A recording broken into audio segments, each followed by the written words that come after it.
Salam əziz dostlarım, salam. Bu günləri mən sizlər üçün dünyanın ta qədimdən bilinən daşlarından biri olan mineral kəhrəba haqqında danışmaq istəyirəm. Əziz dostlarım, kəhrəba dünyada belə deyək, qətran adı ilə tanınır. Əziz dostlarım, şam ağaclarının şirəsi sayılır qətran.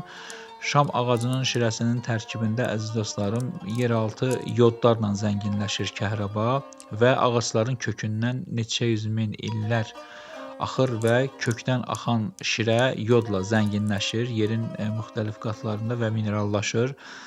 Əziz dostlarım, hal-hazırda gördüyünüz kəhrəba yağbal kəhrəbası adlandırılır. Bu kəhrəba qədimdən ta qədim dövrlərdən padşahların yanına kəndlilər gələndə öncədən kəndlinin padşah ilə salamlaşmadan öncəki əllərində olan irin və qanlar görüldükdə saray belə deyək, işçiləri tərəfindən həmin kəndlinin əllərində istifadə etməsi üçün kəhrəbanı təqdim edirlərmiş ki, kəhrəba əldəki bütün irin və qanı aparsın əziz dostlarım və padşahla artıq kəndli salamlaşanda padşahın əllərinə belə deyək, zərərli irin, qan və xəstəliklərin keçməməsi üçün ələxüsusda vəba xəstəliyinin belə deyək, sağaldılması üçün qədimdə kəhrəba çox istifadə olunub mənim əziz dostlarım.